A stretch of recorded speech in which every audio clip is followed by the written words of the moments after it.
My name is Will Powell, and I'm a former professional football player turned world traveler and entrepreneur. All of us are called to be great. Maybe we just need a little inspiration or direction, but most importantly, we need the willpower to follow through so we can stop dreaming and start doing. Hey, what's up, guys? This is another episode of WillPower, and I'm your host, Will Powell. And today I'm very excited because I have a very special guest on the show, Kelly Stewart, my good friend from college.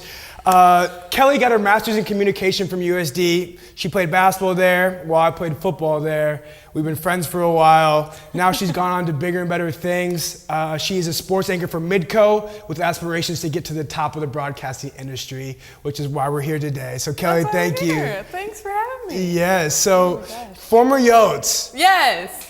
What kind of days were that back in college? And we were there young and dumb.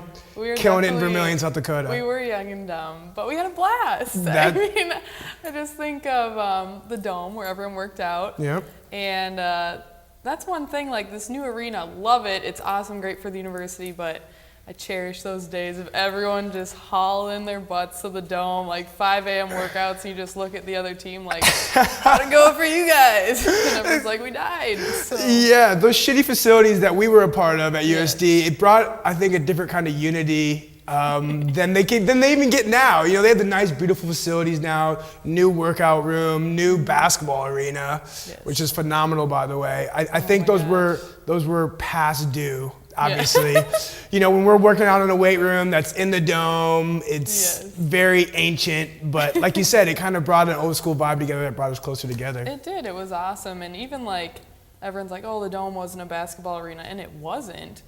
But there's just something about it. Like teams will walk in there and they just be like, what is this? Like when Oregon came in there. But it was just cool to see everyone working out with each other all the time, and just we all kind of went through it together.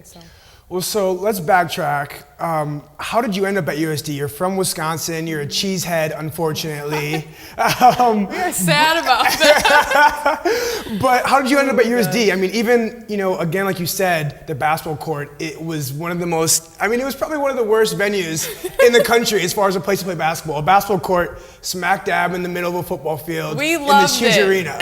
Yes. Right? At least we got a new court, though. At least. Has some bounce to it. So how'd you end up at USD? It's a long story. Well, but we have time. We got time. So, you know, you play AAU and everything, trying to get recruited. I was from a small town in Wisconsin, so, you know, we didn't just have scouts flocking over to Avery all the time. I can't imagine. So I played a lot of AAU out of Minneapolis, and schools were looking at me, but then I got hurt going into July of my senior year, which is the Division I viewing period. Okay. Broke my foot. The left one. Not the right. Which this will come full circle shortly. This will come full circle. And so broke my foot. So I'm like, all right, well, this is my last chance to really impress any D1 coaches because I want to play Division I. And so I was like, well, I guess I'll have to have a good senior year. Yeah. And so I was about 7 days from the time I was going to have surgery on my foot. And I got a call from Ryan Larson, who's now head coach at South Dakota School of Mines for basketball. And you know, basic recruiting call, told me everything about the university. He said, well, what do you think you want to do? I said, I want to be a sports reporter. And he said, well, we have this media and journalism program. You don't say. Yeah, told me all about that. And I was like, you do know that I'm having surgery in 7 days. Like, and he's like, oh yeah, you know, everyone knows that. I guess coaches talk. Wow. And so he's like, we want you to, since we won't be able to see you in July, as soon as you possibly can, we need a highlight tape and some game film. And I'm just like, okay, where do I even start? Like, so literally got off the phone, bought this like video editing software, and then we had all of my game film on DVDs because our local cable whatever channel shot them. So I just went through my entire junior year and a little bit of my sophomore year because we hadn't started senior year yet, and just made a highlight film. Just literally sat on my dad's computer for 48 straight hours, made a highlight film. So this is the start of your media career, yes, right? This is before really you even got to USD, this is the start. Yeah, so then, I'm just rambling here, but I love telling this story. I love hearing it, let's go. So I sent it out there. Had never even been to South Dakota. Like my family, everyone everyone always took a trip to Mount Rushmore when they were kids. My family didn't, for whatever reason. I don't know. Never been out here, so send them my film, and they're like, well, here's the thing. Your highlight film, which was like my baby that I just made, they're like, it wouldn't play in any of our DVD players. Oh my gosh. So Ryan Williams was the head coach at the time. He goes, I took it home and I tried it on like our basement DVD player in my daughter's room, and it worked. So there he is watching my highlight film like in their basement. So they're like, yeah, we like your stuff. We want you to come on a visit.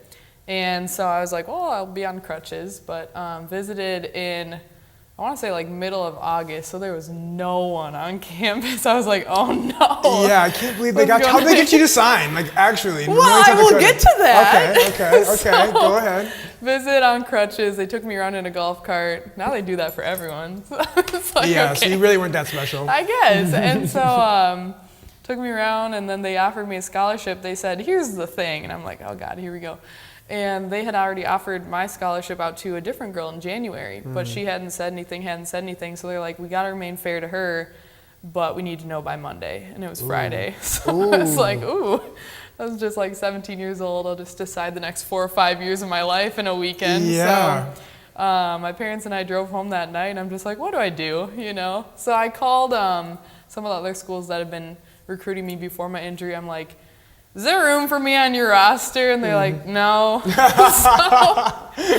I was, it was Sunday, and I was just chilling at one of my best friend's house. I was like, yeah, I think I'm going to commit today. So I just went into like their study at their house, and I think my family was there too. Just everyone was out having a bonfire, and I'm like, hey coach, I want to be a Coyote. Nice. Just like casual.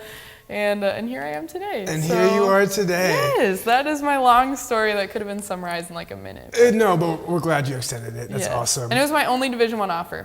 Only Division I offer. They took a chance on Kelly. They took a chance. And you came through, right? I tried. So, I tried my best. Well, fast forward from that moment when you committed to 5 years later, WNIT champions for the USD women's Coyote football team, led by Amy Williams. They killed it. I mean, probably the most significant team in the history of the Coyotes. I mean, right? Well, we can't take away from the D2 runner-ups. Because they built it. Okay, all right, whatever. So anyway, But the Division I era, yes. Division I era. I mean, it was just a crazy exciting. It was a roller coaster of a season, just like losing in the Summit League Championship. Senior year, it's like, well, now what? Right. And then so we had to refocus, and then we did it. So. And you did it. And so talk about, first off, Coach Amy Williams and what you guys kind of worked towards and what you personally overcame to get to that championship. Well, she is an absolutely unreal, amazing coach. Like, you know, you talk about playing AU and everything. You play with so many different teammates over your lifetime and just seeing where everyone goes when it comes to their college decision. And I swear, you know, the majority of girls either have problems on their team, drama, problems with the coaches, something like that, or they're just losing the entire time.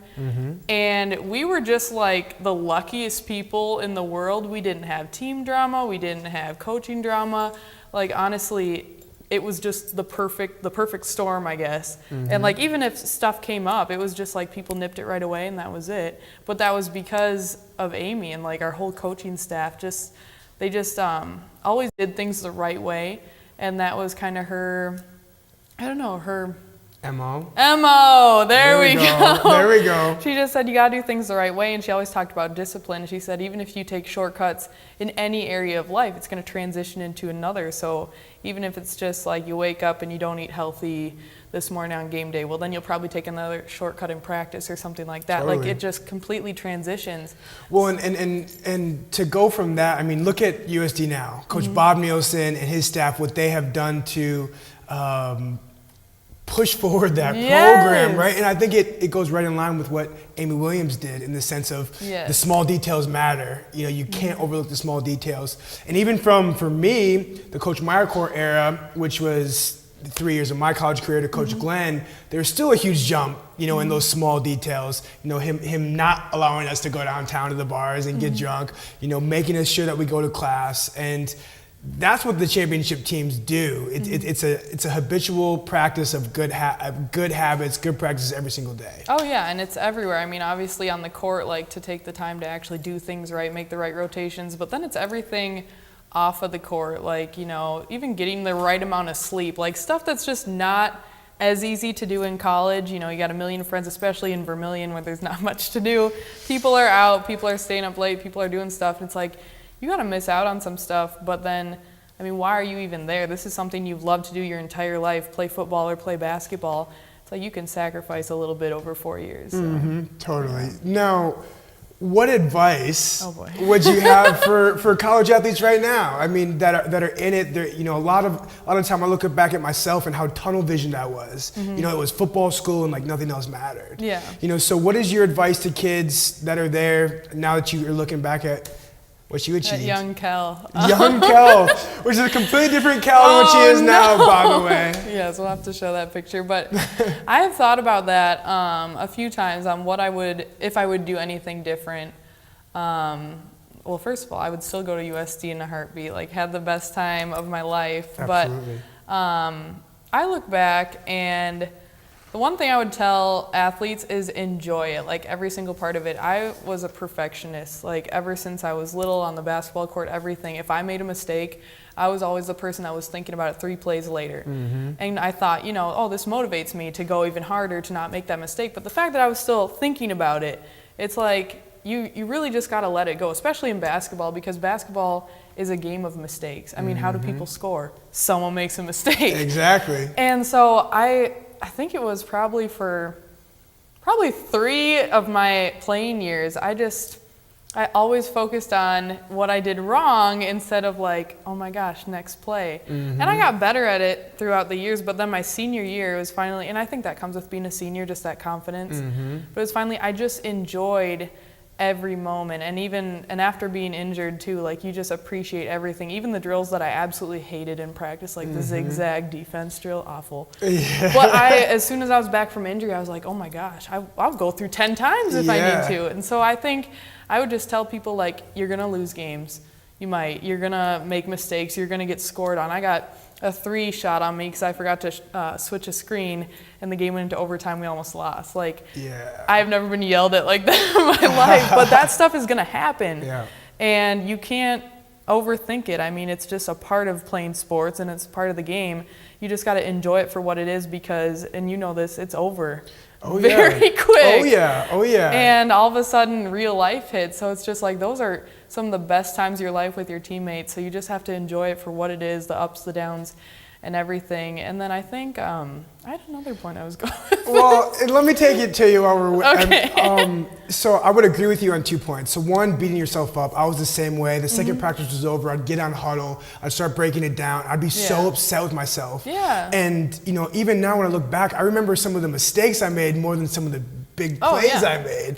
You know, and like you said, I think there has to be an appreciation there. Like, this isn't permanent. I'm blessed to be here with a full scholarship, not paying for school, playing a sport that I love. You know, and it's that daily grind, right? Like, it's 3 o'clock, I don't want to go to practice. I don't want to go out here and grind, when it's like, that is your job. You're getting paid a bunch of money to do that. And that's better than going and working at Burger King or the bookstore or wherever in Vermilion, South Dakota, or any college town you're in, you know? So it's like, you just have to feel that appreciation for yourself, for your teammates, for your coaches, and work towards that goal. And I think that's when, you know, success really starts to happen. Oh yeah, I agree. And just like, it just goes by so fast. Like, I still can't believe it. I'm already 2 years out. Like, last year was like, oh my gosh, I'm not out there. And then it's like, we're 2 years out from the WNIT, which people talk about, and I'm like, oh my gosh, that's old news. It was awesome what we did, and I love talking about it. But just, I feel older when we do chat about it. So. Well, so, you know, once you got done with college, talk about that identity piece. You know, you've been an athlete your entire life. That's what you're known as. You balled out at USD, and now you're trying to transition to a professional career where you're not known as an athlete anymore. So what was that like? Was it difficult? And how did you kind of deal with it? It's definitely different. It's something that you think you have under control. Like, you just think about, you know, I'm an athlete. I know how to work my butt off. I've dealt with adversity, and you think like, oh, life can't be that hard after, because you've gone through a bunch of, athletic challenges, I guess, but it's just a completely different animal, and people don't realize that, and I didn't realize it, but it's something that a lot of people go through. So you talked about people struggling with an identity, and I feel like a lot of athletes, they're so dedicated to their sport throughout their college career and throughout their life that that's what they're known as. I know, like, even in my hometown, it was a small town, and I was known as like the girl that played sports, you know, because that's what people did. And the best thing that probably happened to me was me getting hurt my sophomore year and being out, because I knew I wanted to go into media and journalism. So I was like, well, I can't play basketball. And that was, for a solid 2 months, it was pretty dark. I was just like, who am I now, you know? Because coming your freshman year, I mean, you have instant friends in college because you have teammates. And, you know, you kind of build that identity like, oh, that's a freshman basketball player. Now it's your sophomore year, you're ready to take off, and all of a sudden you can't play anymore. And so that's when I really dove into like the media and journalism world. And I mean, I met friends outside of basketball. I met a bunch of people at the Newhart Center and stuff like that. So I kind of built an identity there. So then when it came to the real world, I was like, okay, I have this identity outside of basketball, but still it's just like, I'd never had a real job before. It's like wimpy as that sounds. I was always playing sports. And so all of a sudden it's like, oh my gosh, I gotta go to work and I'm tired. Now I gotta do it again the next day. And it's just, you're not with your friends all the time. That's something that you don't realize you have in college. Like I lived with 5 girls in our house senior year, and just waking up and having someone to have a conversation with over breakfast. It's just like, and I live alone now. But just like all that stuff that you just take for granted, it piles up and piles up and piles up. And plus the working out aspect. I mean, people don't realize how important that is to just maintaining, you know, not having a ton of anxiety and not being stressed out over stuff, because it's chemical. You gotta sweat. You gotta get the endorphins going. You got to. And then you get to the adult world and it's like, oh, I'm too tired from work to go work out. And it's just like, you need to just have a routine, but you got to figure it out for yourself how to do it, because there's no coach now. Right. So. Well, and you got to replace that adrenaline that you faced in college, where you're playing in front of 10, 15, 20,000 fans and the pressure's on and your heart's pumping and it's that nervous excitement, you know? So it's like, how do I replace that? Yeah. How do you get the competitive aspect? And a lot of people have asked me like, well, what do you do now to compete? And I'm like, well, I hoop at Great Lakes. So pick up b-ball games. Oh my God. I try that. But, and I've told you this before, but like when I go on camera, especially like a live football game and I'm about to do my opening hit, like there's an adrenaline rush. And I'm like, is this really what I'm getting hyped up about now? Like, what have I become? But I mean, that's when you know that you're doing what you love. So that's where I get my competitive feel, my adrenaline rush. But yeah, you definitely got to find a different outlet. Totally. And something that I don't talk about a lot either is like my senior year at USD, we went 1-10. It was probably the most miserable season of my entire life. I was at every game. Yeah, shout out Kelly for being our fan there. We thought we were going to win every game, and it just didn't happen. Yeah. But, you know, at the end of the season, towards the end of the season, I was like, I never want to see football again, whatever. Then I started getting away from it, and I'm like, this is all I know. I know. And it's just like, I don't know what to do. And then, of course, I'm like, well, I better go try out for the NFL, you know, and put all your eggs in that basket, try to make the NFL. Ran a really shitty 40, and that was pretty much about it. What'd you run? I ran a 4.6. That's not that bad. Well, it was bad enough where I didn't get signed, right? So from there, that was like the first time in my life where I was told I wasn't good enough, you know, and that was incredibly difficult to deal with. You know, I have friends, and I now with Podium, I deal with guys every day who their self-awareness isn't there. And mine obviously wasn't there at the time, but you put all your eggs in one basket and you don't have any other alternatives. Yeah. And so that's really, really a really dark, desperate place at times for a lot of people. And I think that's something that colleges and college programs and coaches have to do a better job of addressing is, what does after college look like? What does after sport look like? Because let's face it, a very small percentage, 1 or 2 people from your team in football have a shot at actually going pro. Oh, exactly. And I've talked to a variety of people about this. And you think about your college experience when you are a college athlete, it's awesome, especially in Vermilion. The community wraps their arms around you. You go to Hy-Vee and people are like, oh, we can't wait for the game. You just have that constant support. You have constant people telling you you're doing a good job.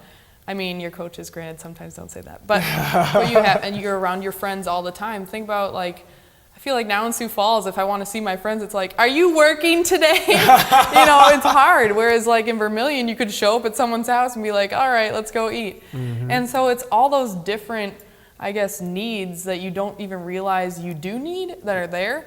All of a sudden they're taken away from you from something you've done for 15 to 20 years of your life. And it's just like the rug is just kind of pulled out from under you. So, that is an understatement. Yes. So now, Kelly, switching lanes into the media and journalism, why did you want to become a sports anchor? Why did you want to work in sports? Why did you want to be on TV? You've got the look, obviously. So why did you want to pursue I didn't have the look before. That's debatable, Kelly. Maybe way back in 7th grade. Rough. For this episode, we got to try to pull that picture up. Hopefully, we can pull that up during the film to see Kelly when she was 7th grade with a clarinet, just looking hot as ever. It was rough. But anyway, Kelly, tell us about why you chose sports journalism. Well, when a lot of people go to college, they don't know what they want to do, which is fine. I mean, that's how my brother was. That's how a lot of people I know are. But I knew in high school, we watch football on Saturdays and Sundays, and we watch basketball, March Madness. I'm like, these reporters are getting paid to literally go to these venues, sold out venues, and just talk about the game, analyze it, like something that I just do in my head when I'm watching sports. And so it's like, to get paid to do that and just travel the country, that would be amazing. So I knew right away that I wanted to go into that. Well, not right away, like probably middle of high school. And then when the USD opportunity came up and they had that great journalism program, I was like, all right, let's go. Here we go. Here we go. Yeah. And so she works for Midco, Mid-Continent here in Sioux Falls. They cover all the region's college sports, and you do a little high school stuff as well. Yep.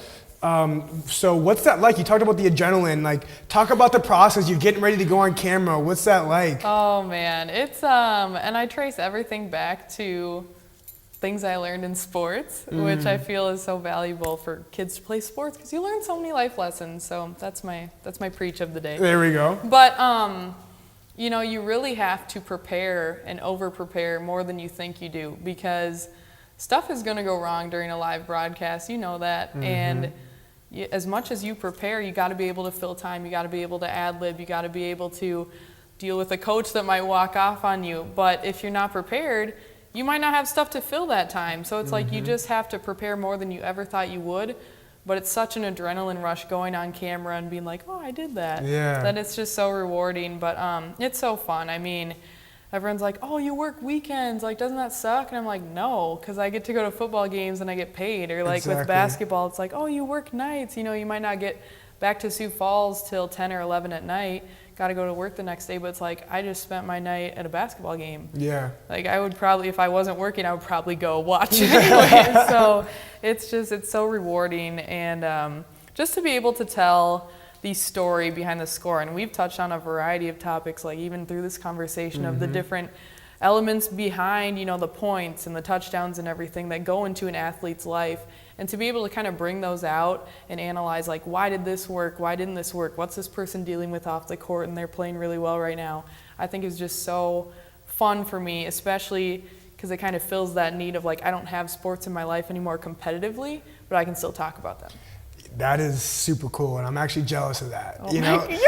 Well, yeah, we're doing this. We're doing this underground a little bit, but I hope to someday be like you, Kelly. Oh my God. But so talk about what's the future hold. I mean, talk about you going to the ESPYs. Kelly earlier this year went and broadcasted at the ESPYs, and she actually interviewed a very famous guy who just was injured recently. So Kelly, talk about the ESPYs experience and why you did that and kind of what that could do for your career. So my senior year of college, I started freelancing for this company, this media outlet called Swish Appeal, and they are the women's basketball outlet of SB Nation. Okay. And so it began with just writing recaps of like WNBA finals games, but it's a national platform. So one thing they really wanted to focus on when Swish Appeal was really starting to grow was emphasizing mid-majors, because in women's basketball, and don't get me wrong, I love UConn and I love Notre Dame and all them,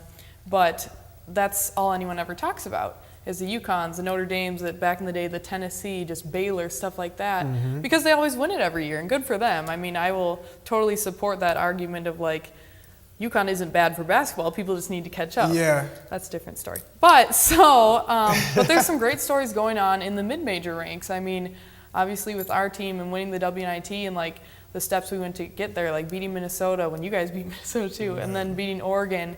And then the fact that in the championship it was 2 mid-major schools. But there was a lot of storylines that weren't really getting covered. So it gave me a platform to write about, I don't know, just a variety of topics. And so it started with writing, and then it kind of expanded into video. My senior year, I went to the Final Four in Indianapolis. It was actually, we won the WNIT on Saturday, and then I got in a plane I got to the airport at 5 a.m. on Sunday morning and took off for Indianapolis and covered the semifinals that night. So wow. I slept like 45 minutes. Oh my gosh. And killed it, right? You did. I tried. You tried. But it was just, and that was a unique experience too, because it's like you go from just like, everyone's like, yeah, the Coyotes, to get to Indianapolis. Like, who are you? You know? And it's a humbling experience. It was. So anyways, fast forward, kept doing more video content for them. Social Appeal News broadcast, stuff like that. I literally film it in my apartment with a green screen. It's a unique setup, but nice. I've been doing a lot of work for them, and the managing editor said, do you want to cover the ESPYs? I said yes. And so my mom and I flew out to LA middle of July, and we did the ESPYs thing. So there was another girl out there, Emily Marcus, that was working with me, and she was doing more like the writing and photography part, but she brought her mom out there too, so they hung out, my Sue and her mom. Nice. But it was just crazy. I mean, you're in line with your credential waiting to get on the red carpet, and there's entertainment tonight, and there's ESPN, and there's, you know, all these big name outlets, and you're just like, hey, I'm here too. But just to see all the athletes coming down the red carpet and to just look down and see the red carpet under your feet, I mean, it was just like, is this happening? It's really hot out, but this is fun. And so I did interview Aaron Rodgers. Okay, Aaron Rodgers. It was, oh my goodness. I went out on a limb to do that. He was talking with all of his friends, and I just yelled, Aaron! And he turns around, and I'm like, oh God, it's happening. And I'm like, will you do an interview with Switch Appeal? And he came over, did the interview, and then everyone was like, hey, one question, Aaron, like trying to get him to do an interview with them, and he walked away. So they're like, you got the interview of the century there. And I was like, yeah, I did. Damn right I did. So that's Kelly being ambitious. I tried. And really just not afraid of awkwardness, right? You're not afraid to put yourself out there. You got to put yourself out there. And if you fall on your face, which I have many a time. Likewise. You get back up. You get back up, and then magic may possibly happen. Exactly. So it's fun. So, you know, doing events like that and just looking at the industry for women, Erin Andrews, Pam Oliver, you know, what does it take to get to that point in your career? I mean, is that where you aspire to be, to someday work for ESPN, work for Fox Sports? I mean, and how do you get there? Yeah, I mean, that would be the ultimate goal, but I think it's just a matter of, and this goes back to athletics, getting better every day. It's just, you know, you're not going to make that jump in one day. And a lot of these like sports anchors, you look them up and you're like, oh, she's super young. Like, how'd she get there? But you look them up and they're, you know, late 20s, early 30s. They just look young because that's the industry. Yeah. But and then you read their bios and it's just like worked at this small station, worked at this small station. Like, it's just a matter of getting better every day, finding out what you're good at and rolling with it, but still developing, you know, other parts you're not so good at, so you're just well-rounded and just, I don't know, making strides all the time, getting yourself out of your comfort zone and just doing your thing. Out of your comfort zone, right on. And what is your advice to young women aspiring broadcasters? I mean, to get into the industry, I mean, is it taking a job at, you know, a local news station? I mean, it's just putting in the work, the hours to try to build it up, or what is your advice now that you're still man, I fairly don't even new? know if I can give advice at this point, but if I was giving advice to, like, I don't know, young Kel. Young Kel, yeah. There's some sacrifices that need to be made, and I mean, I'm still very young in my career, and I'm gonna work a variety of more jobs, but I remember in college, in the Verm summers, you know, there's not much to do, and I interned at KDLT for 2 summers, and there were nights when I did a lot of my stuff on the weekends, and there were nights when I get back from shooting like baseball or something, have to edit it at the studio, and I get back to Coyote Village berm at like 1 a.m. and we had conditioning at 6 a.m. And Jevin Bowman probably doesn't want to hear that because we were supposed to sleep more than that. But it's stuff like that, you know, like everyone's going out on Saturday and you're like, I'm covering a storm game. So it's just, there's little things like that. And still I had a lot of fun in college and I made some great friends. But some things you are going to have to miss out on.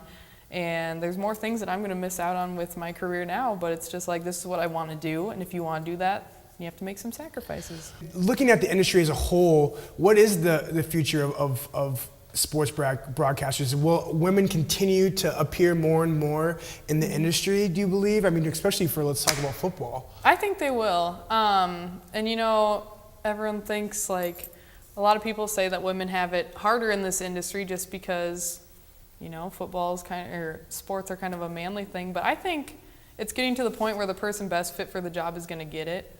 And it used to be, you know, it was a hard industry to break into, but we had people paving the way for, like Michelle Tafoya, even Erin Andrews, Pam Oliver. And a lot of those women kind of took the brunt of this kind of breaking into the industry. But as we go on and through, you know, strong influences in this industry that are women, I feel like it's not getting, I wouldn't say easier, but I'm saying it's becoming more of a equal playing field, level playing field. I don't know. Best person gets the job. That's what I think. There you go. There you go. But, you know, the thing is, like, I totally believe women can talk about football. I work with, you know, Carla Metz. She knows a ton about football, and I feel like I know a decent amount about football. You do. But there's no way I would ever know more than you. You've been in the locker rooms. You've been on the field during crucial times. But at the same time, you might not know as much about basketball as I do. Certainly don't. Because, sorry, but it's a matter of that kind of experience. Yes. So you get like, you know, you get former players like Randy Moss on, you know, analyzing the NFL. Yeah. It's like, well, of course he's going to be good at it and he deserves to be there. And just former players that they're just going to know more. And that's just how it is because they spent a chunk of their life devoted to that sport. So, but at the same time, I mean, I look at me in basketball. And there are probably other male college basketball players that are going into this industry. It's like, you know, I'll compete with you. Let's rock. Yeah, let's go. So, well, I wouldn't want to go against you, Kelly. One. I couldn't go against you in football. Oh, yeah, that's true. But I just want to say congratulations for everything. I've watched Kelly evolve over the years since college. I mean, literally, she's just grinds harder than just about anyone I know. She's an amazing person, super kind, and the sky's the limit for you, Kelly. Like, you know that. And so I look forward to watching your career, and I really appreciate you being on the show. Oh, thank you so much. Glad to be here. Yes. So Kelly will likely be a repeat guest again, as she's my friend from South Dakota. Not from South Dakota, but living in South Dakota. But that is another wrap for one of our first episodes. So Kelly, thank you so much for being on. Thank you killed it. So proud of you, Will. You're killing it. Well, thanks. We're working on it together. So until next time, my friends, peace.